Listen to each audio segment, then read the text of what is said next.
não tivesse amor, de nada valeria.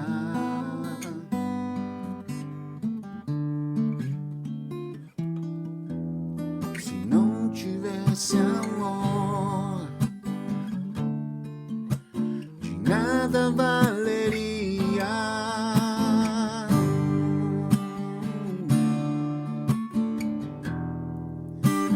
Ainda que eu falasse a língua dos homens e dos anjos, de nada valeria.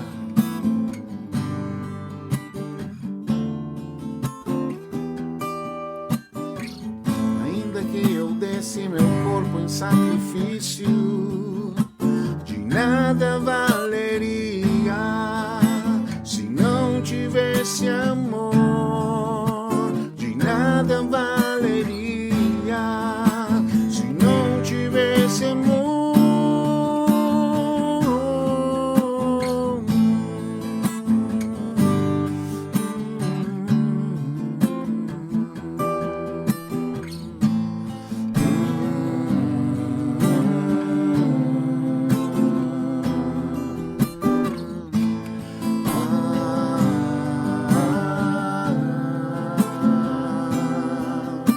se não tivesse amor,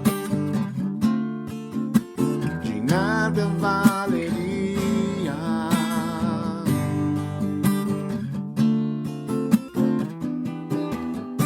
Se não tivesse amor,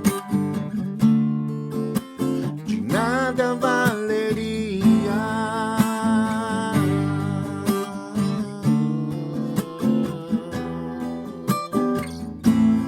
Mesmo que eu cantasse num estádio cheio, de nada valeria.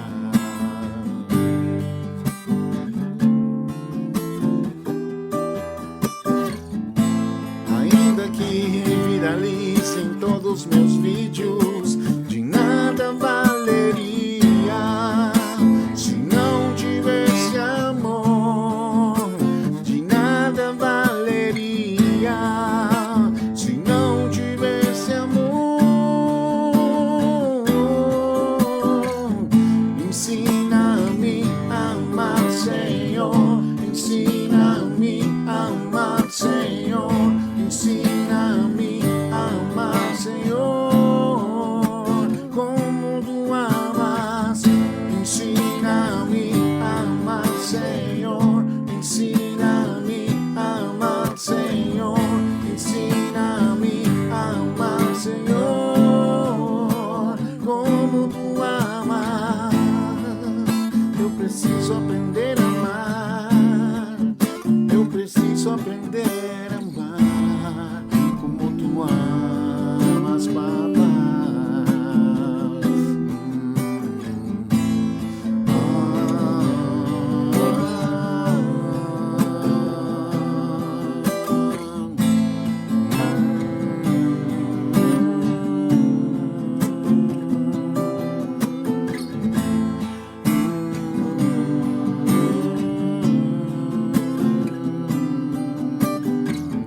Ensina-me a amar, Senhor. Ensina-me a amar, Senhor. Ensina-me a amar, Senhor, como tu amas. Ensina-me a amar, Senhor.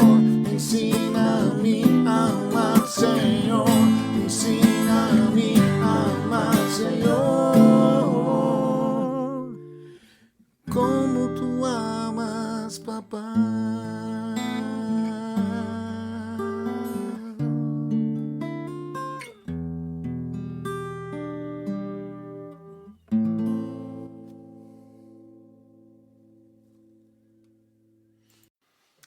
Olá a todos, bom dia, boa tarde, boa noite.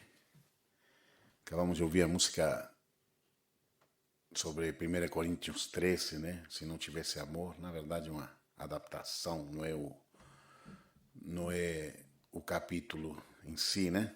Mas a gente tenta comunicar, né? Que a verdade é que sem amor nada somos, nada temos, né? Podemos ter, podemos achar que somos alguma coisa, mas se não tivermos amor, sempre vai estar esse vazio, né? Que Deus sabe preencher muito bem. O amor de Deus é aquele que preenche, aquele que lança fora todo o medo, né? Mas hoje eu trouxe uma pequena reflexão aqui, uma breve reflexão sobre a tendência nossa, né, de pegarmos atalhos para tudo que vamos fazer, né?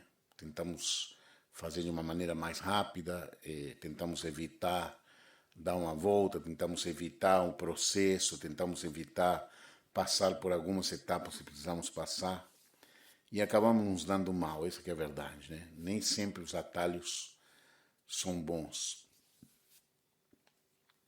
E o nosso texto está em Êxodo 13, de 17 a 22. Vamos ler aqui. Êxodo 13, 17 a 22.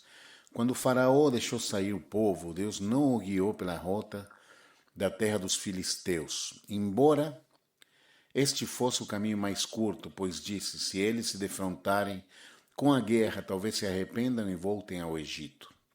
18. Assim, Deus fez o povo dar a volta pelo deserto, seguindo o caminho que leva ao Mar Vermelho. Os israelitas saíram do Egito, preparados para lutar. Verso 21. Durante o dia, o Senhor ia adiante deles numa coluna de nuvem para guiá-los no caminho e de noite numa coluna de fogo para iluminá-los e assim podiam caminhar de dia e de noite. 22. A coluna de nuvem não se afastava do povo de dia, nem a coluna de fogo de noite. Vamos orar. Senhor, aqui está a tua palavra. Pedimos que o Senhor nos oriente, nos guie nessa breve reflexão para hoje, para que possamos aprender contigo, para que possamos aprender a caminhar, aprender a desfrutar do processo de todas as coisas, Pai. Abre-nos os olhos para ver, os ouvidos para ouvir e nossos corações para entender qual é a tua boa, perfeita e agradável vontade para nós. Amém. Amém. Em quase todas as situações nós temos essa tendência, né, de encurtar os caminhos, porque obviamente queremos chegar mais rápido, né? Aí descobrimos um monte de atalhos, de jeitinhos para acelerar esse processo, mas nem sempre é a melhor opção, né? E muitas vezes você deve se perguntar, assim como eu me perguntei muitas vezes, por que as coisas demoram mais para mim, né? Por que eu vejo fulano que recebe isso, e para mim demora mais, sempre demora mais. Existe um processo, existe um caminho que Deus tem para nós, né? E é interessante percorrer esse caminho, é interessante desfrutar do processo, aprender no processo, né? Eu sempre questionei o Senhor a respeito dessas coisas e eu vi que realmente, com o tempo, né, eu vi que era melhor esperar ou passar pelo caminho mais longo, né? Temos um exemplo desse povo de Israel que nós acabamos de ler, por isso que eu trouxe esse texto, né? Eu queria fazer essa comparação, esse povo de Israel na saída do Egito, né? Você pode entender que Israel foi escravo durante anos e anos e anos e décadas, décadas, décadas. Então, o povo que saiu do Egito já era um povo nascido na escravidão, habituado à escravidão, tudo que eles conheciam era escravidão, né? Obviamente. Mas o Senhor sabia que o povo estava, de certa forma, acomodado com a escravidão. Estavam acostumados. E ainda não era hora de enfrentar um inimigo pior, que eram chamados filisteus. Por isso, no verso 17, diz assim, quando o faraó deixou sair o povo, Deus não o guiou pela rota dos filisteus, né? Embora esse fosse o caminho mais curto. Pois disse, se eles se defrontarem com a guerra, talvez se arrependam e voltem para o Egito. E interessante que no verso 18 diz que os israelitas saíram preparados para lutar.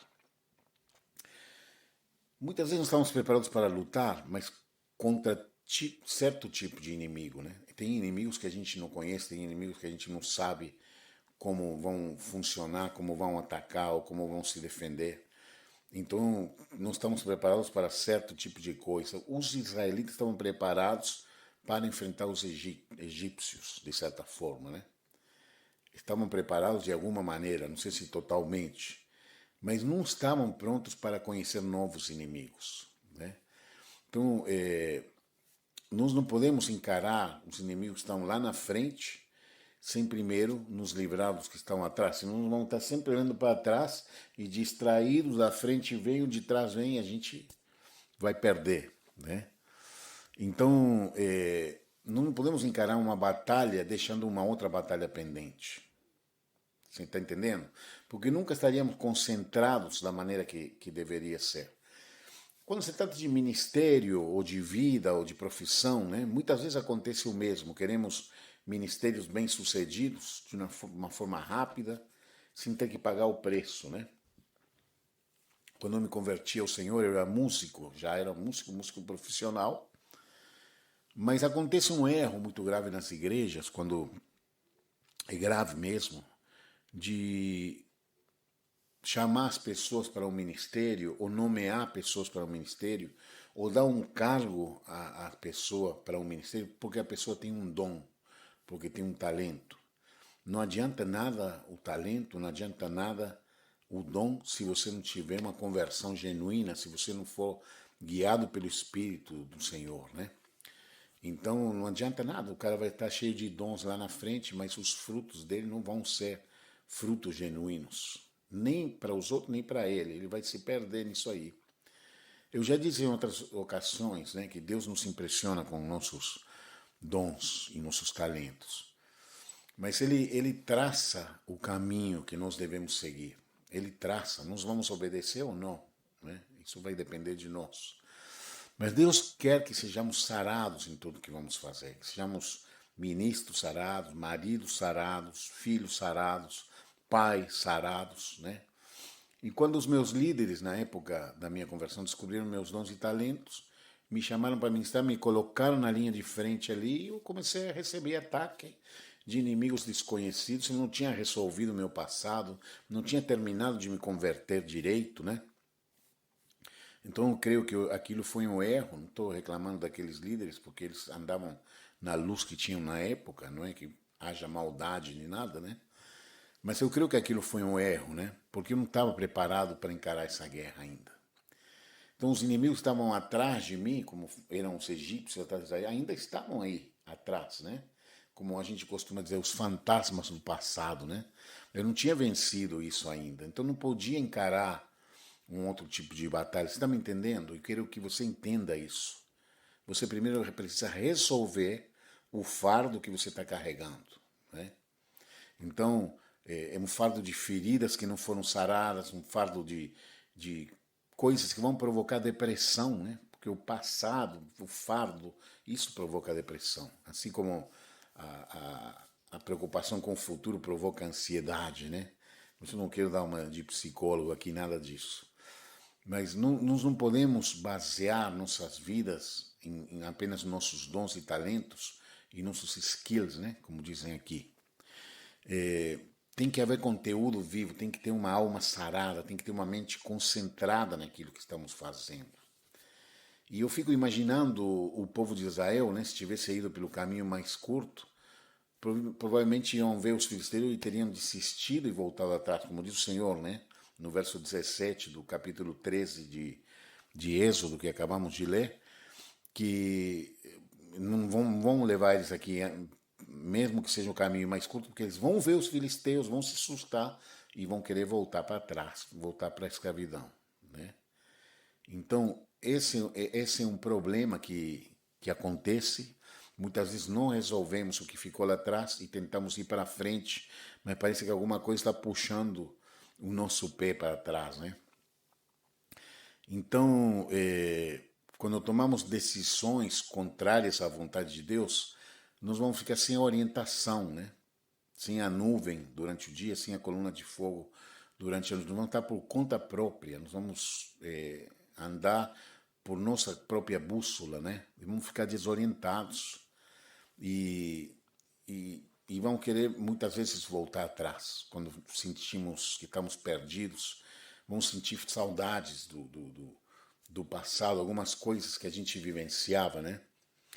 E aí começaram, eu, por exemplo, na época começaram as lutas tocando ali, ministrando, muitas lutas, eu falava, nossa, quando eu estava lá no secular, não acontecia isso, não tinha isso. Aí a gente começa a lembrar apenas das coisas boas, né?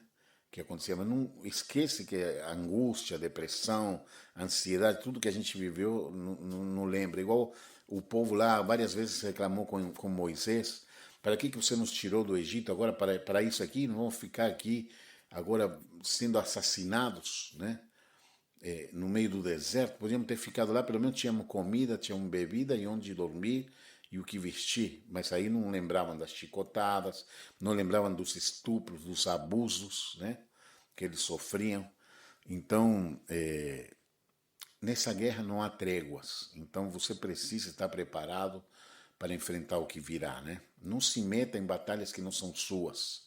Não se meta em guerras que não são suas. Não se meta em ministérios que não tem nada a ver com você.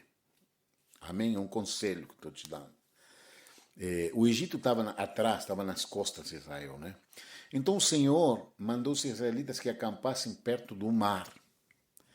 E eles começaram a ficar aterrorizados quando percebiam que os egípcios estavam chegando perto e reclamavam a Moisés novamente por tê-los colocado nessa situação. Agora, os egípcios estão atrás e o mar está na frente. E agora, Moisés? Você nos trouxe para uma cilada, né? O Senhor mandou Moisés fazer isso, mas eles estavam reclamando com Moisés. Vocês nos trouxe para esse lugar, agora nós estamos aqui, o mar está na nossa frente, os egípcios estão atrás, nós estamos mortos, cara. Para que você nos tirou de lá? Mas, no capítulo 14, né, verso 13 e 14, Moisés acalmou o povo, né? E respondeu dizendo, não tenham medo, fiquem firmes e vejam o livramento que o Senhor lhes trará hoje. Porque vocês nunca mais verão os egípcios que hoje vêm. O Senhor lutará por vocês, tão somente acalmem-se, tenham calma.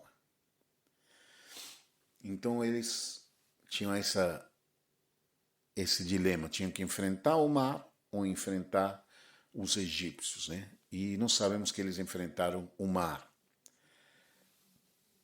Mas qual é o tipo de mar? Qual é o mar que hoje se apresenta diante de você, né? Para ver o nosso inimigo derrotado atrás de nós precisamos encarar o mar, assim como o povo de Israel encarou o mar, né? Então nós precisamos encarar o mar. Qual que é o mar que você tem que encarar? Encarar o mar é um confronto também. O mar, eu tenho medo do mar. Eu sei nadar muito bem, sei mergulhar, mas o mar eu respeito. O mar é vivo, né? É algo vivo, não é uma piscina aí que você garra aqui, garra ali e sai. O mar, ele tem vida, ele te leva, ele te traz, ele faz o que quer, né? Então, tem que encarar o mar para você se livrar dos que vem atrás de você, te perturbando, te atormentando, não te deixando continuar, né? Então, o mar na minha vida era largar esse ministério que tinha sido me dado e obedecer a Deus, e buscar o Senhor e me sarar, né? Esse era o mar, encarar, largar aquele conforto, né? Para poder encarar o mar. Ou seja, é começar de novo, né? Encarar o mar é como se você fosse começar de novo. O mar pode ser o confronto com os seus medos, pode ser as suas carências, pode ser encarar as suas rejeições, as traições que você passou, que você sofreu, né? Enfim, o passado. O mar é enfrentar o passado. Quando o passado precisa ser resolvido dessa maneira. Atravessar, encarar, confrontar e deixar que o mar afunde os seus inimigos. Quando você encara ele, ele se torna o seu amigo. Amém? E ele vai afundar os seus inimigos. Seus inimigos vão morrer afogados. Os inimigos do passado que vêm nas suas costas, os fardos, tudo isso vai ficar afundado no mar e não vai te perturbar mais. Para que você possa ter um novo recomeço, né? Totalmente livre da escravidão.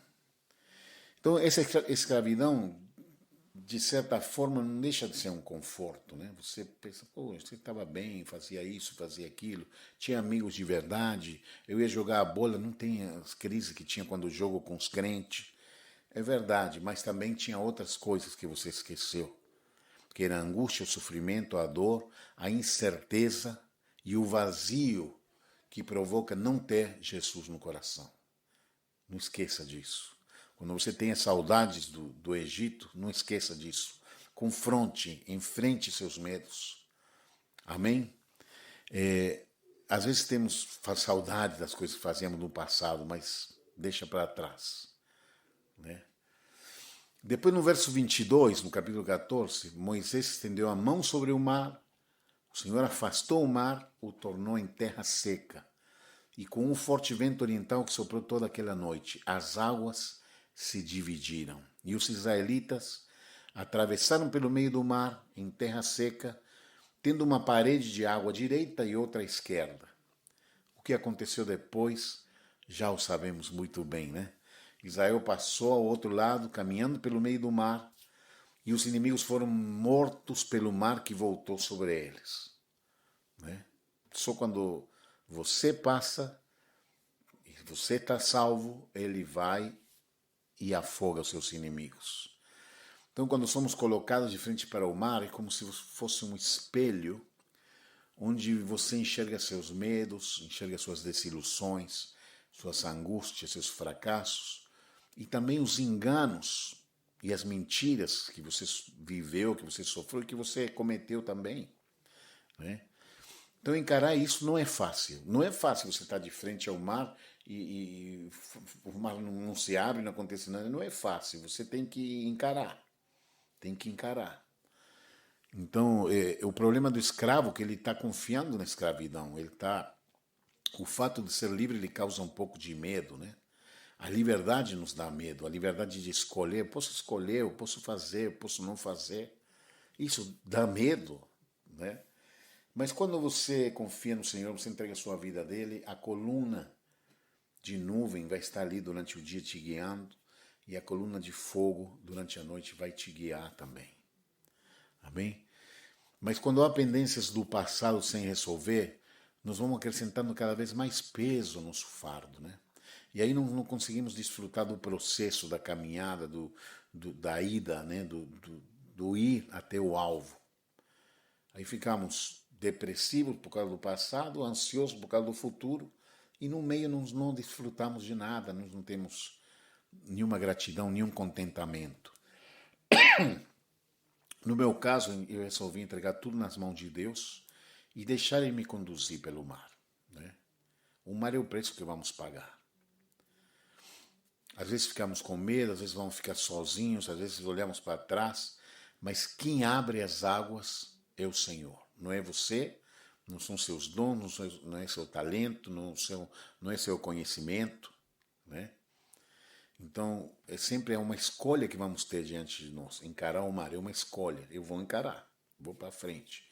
Aí o inimigo fica para trás, envergonhado e afogado. E o Senhor vai soprar o vento na hora certa para dividir as águas. Tenha fé, confie no Senhor. Confie no Senhor.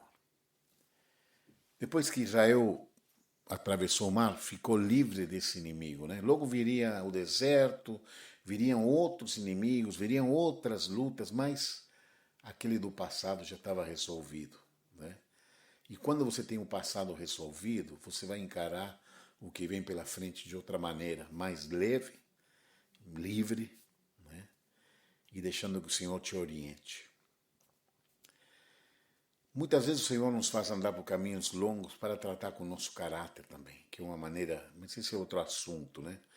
Nós vamos depois, talvez um outro dia, uma outra semana aí, falar sobre isso. Bom, isso é tudo por hoje. Que o Senhor te abençoe, que você tenha uma semana abençoada, seja valente, encare o mar e deixe os inimigos do passado para trás. Amém? O Senhor te abençoe. Até a próxima.